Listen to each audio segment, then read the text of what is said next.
Oh, no, I didn't miss it. I hit my head. I feel pretty good tonight. And I should, because today I was named Playmate of the Month. A Hollywood legend, often seen with a drink in his hand and a song on his lips, who thought he would die on Christmas night. That night, his family cried a lot, fearing they would lose everything. But Dean Martin was not the kind of Hollywood star people thought he was. Behind the jokes and charm, he was a man who always thought about his family first. While the world saw someone relaxed and carefree, the real Dean was quiet, focused, and serious about the family's future and wealth, which built a fortune so big that when his family finally learned the truth, they were left in tears not from sadness, but from gratitude. Join us in this video to learn how big a fortune Dean Martin left for his family. Behind Dean Martin's relaxed smile and effortless charm lived a man far more disciplined than the world ever suspected. Perhaps his most convincing performance wasn't delivered on a movie set or under stage lights, but in the carefully sustained illusion that he was carefree, uninterested in money, and content to let life drift by between golf games and cocktails. That image masked a sharp, cautious mind shaped long before fame arrived. Martin grew up during the Great Depression in a working-class immigrant neighborhood, where security was fragile and hard work rarely guaranteed comfort. Watching his parents struggle left a permanent mark. From an early age, he decided success would mean stability, not flash, for himself and his family. That quiet resolve guided every financial decision he made. While audiences saw a singer who appeared unconcerned with details, Dean was quietly tracking earnings, studying investments, and avoiding the reckless spending common among his peers. He lived comfortably, not extravagantly. His home was tasteful but modest by Hollywood standards. His car kept for years, his style elegant without excess. Nothing about his private life matched the image of indulgence he projected on stage. That same discipline shaped his career choices. Rather than chasing the biggest immediate paychecks, Martin often accepted smaller upfront fees in exchange for long-term ownership and royalties. At a time when few stars thought beyond their next contract, he was focused on residual income and creative control. What seemed odd then proved visionary. Long after the applause faded, those decisions ensured lasting security, turning the carefree entertainer into one of the most quietly strategic figures in Hollywood history. Nothing exposed the distance between Dean Martin's image and his true nature more than his relationship with alcohol. To the public, he was forever glass in hand, the lovable entertainer who lived in a haze of drinks and laughter. In reality, that habit was mostly theater. Those close to him revealed that he drank far less than people believed, often holding apple juice on stage instead of alcohol. Dean knew exactly what audiences expected and played the part flawlessly. But once the curtain fell, he was sharp, disciplined, and fully in control, quietly building a future while the world mistook the performance for the man. One of the most important choices Dean Martin ever made didn't happen on a stage. It happened at a negotiation table in Las Vegas during the 1960s. At the time, his approach baffled the industry. While other stars demanded huge guaranteed paychecks for casino appearances, Dean did the opposite. He accepted smaller upfront fees and quietly asked for something no one else seemed to want: ownership. To many insiders, it looked like a mistake. Las Vegas was still seen as a rough gambling town, and a fraction of ownership in a casino didn't seem nearly as valuable as cash in hand. But Dean understood what others missed. The real power in Vegas wasn't the shows. It was the casinos themselves, and more importantly, the land beneath them. His contracts at several venues included small equity stakes, often dismissed as symbolic at the time. Those percentages looked insignificant in the 1960s, but as Las Vegas exploded into a global entertainment capital, their value multiplied. When major casino consolidations began in the 1980s and 1990s, those early ownership positions became gold. As properties were sold and absorbed by larger corporations, Dean's stakes had to be bought out, often at astonishing prices. By the end of his life, he held equity in multiple major Las Vegas properties, each structured with favorable terms that paid off when ownership changed. One stake that began as a modest six-figure investment eventually returned tens of millions. It was the quiet payoff of a long-term vision. This strategy reflected Dean's core belief: ownership lasts longer than applause. While others spent their earnings as fast as they made them, he was building something meant to endure. When his family finally grasped how carefully he had planned it all, the realization was emotional. What they thought was simple comfort turned out to be lasting security. In that moment, Dean Martin was no longer just remembered as a beloved entertainer, but as a man who had been planning decades, long after the lights went out. While Dean Martin's music and films made him famous, the decision that brought lasting wealth came from television.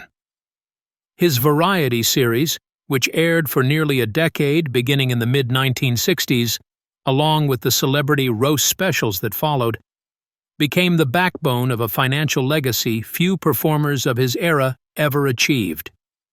At a time when most TV stars simply collected a salary, Dean chose a far riskier path, one rooted in ownership. Instead of working as a hired face for a network, he formed his own production company and retained control of his shows. This gave him authority not only over his performances, but over the programs themselves. To industry insiders of the era, the move seemed unnecessary and even reckless.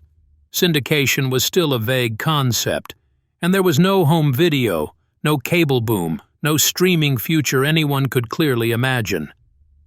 NBC offered generous talent fees, yet Dean walked away from easy money in favor of something uncertain. What he was really betting on was time.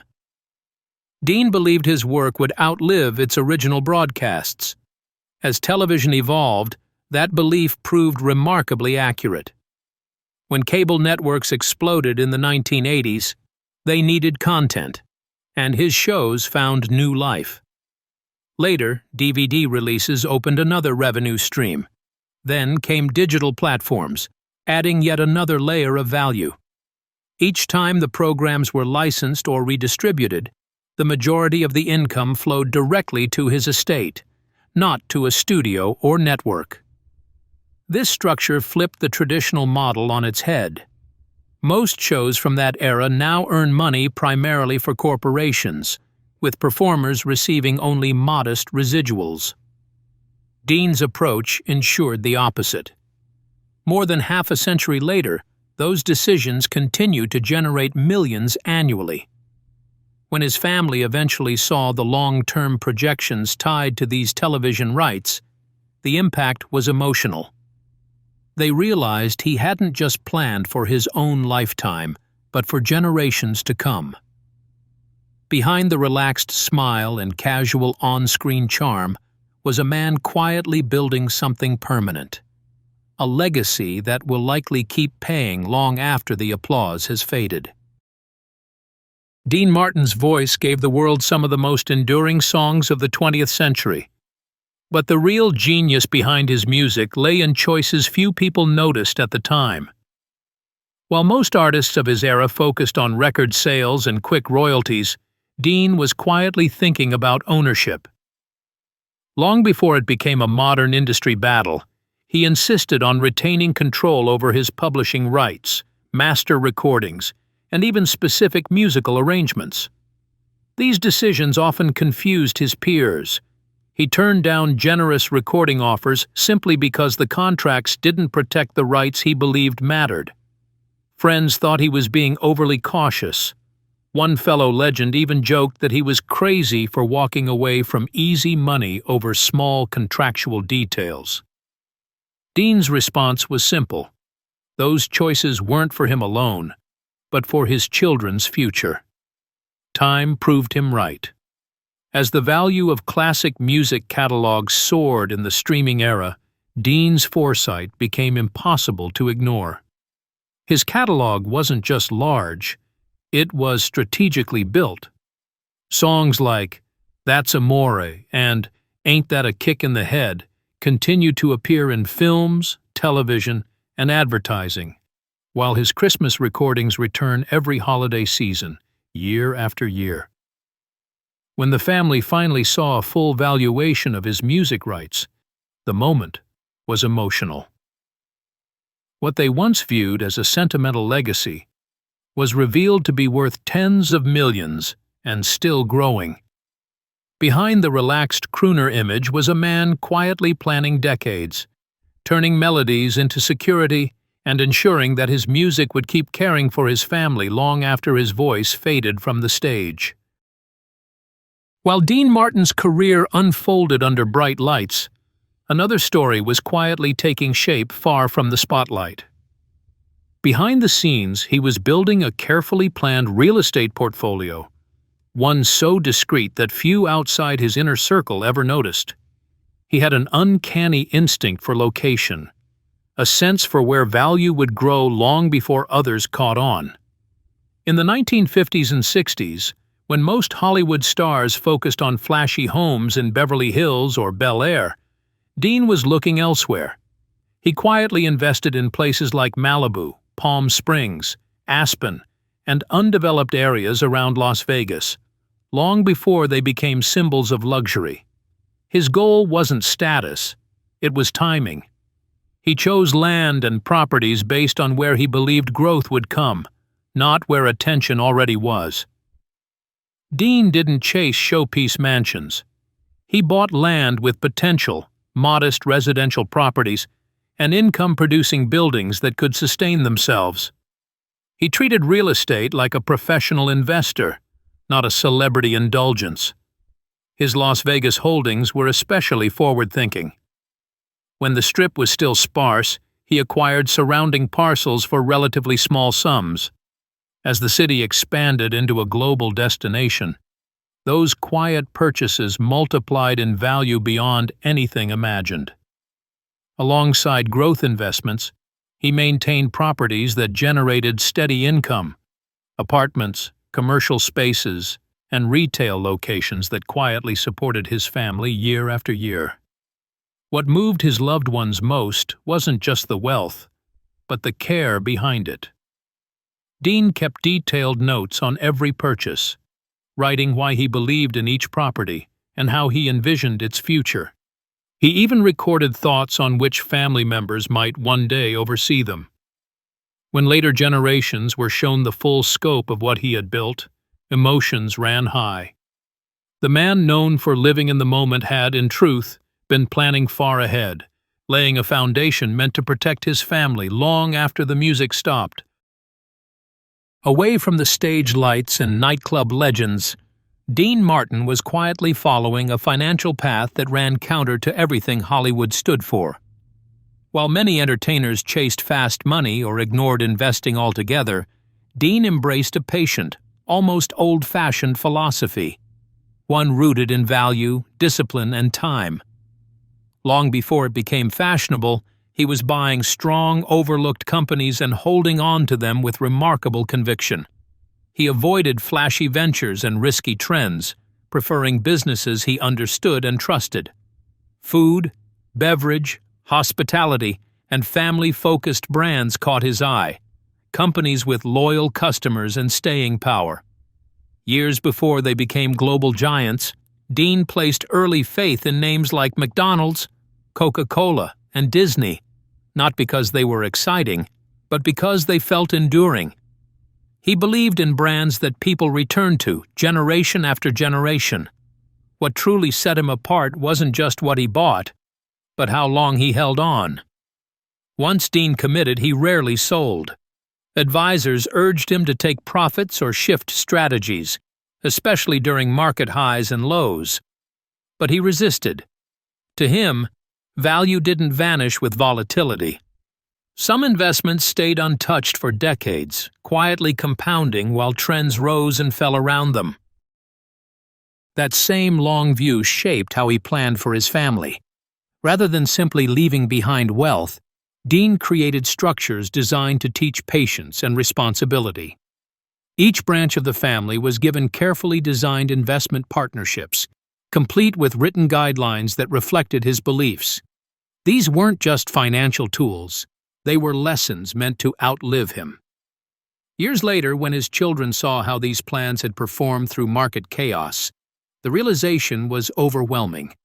His steady, conservative approach had quietly outpaced professional managers and fashionable strategies alike. There were tears, not just for the money, but for the wisdom behind it. The carefree crooner the world adored had been planning far ahead, proving that beneath the image of a man living for the moment was someone building security, meaning, and stability for generations yet to come. The true weight of Dean Martin's legacy wasn't felt when numbers were tallied, but when his family finally understood how carefully he had thought about their lives. What he left behind was not just wealth, but a deeply personal trust system shaped by empathy, foresight, and quiet love. It wasn't built to impress accountants or headlines, it was built to understand people. Those who later studied the estate said its brilliance lay in its humanity. Dean didn't see his heirs as names on a legal document. He saw their temperaments, their dreams, and their vulnerabilities. Each trust reflected that understanding. The risk-takers were given room to build. The artists were supported without pressure. Those who might struggle were protected in ways that preserved dignity rather than dependence. It was structured with a soul. Unlike many celebrity estates that focus on efficiency and control, Dean's plan allowed for growth and change. Clear values guided it, but flexibility allowed each life to unfold naturally. Even its administration was unusual. Rather than leaving everything to distant professionals, Dean designed a family council that encouraged participation, responsibility, and shared wisdom. It turned inheritance into involvement and money into meaning. The emotional turning point came during a family gathering when the full design was explained. One by one, his children and grandchildren realized how precisely their lives had been considered, sometimes in ways that seemed almost prophetic.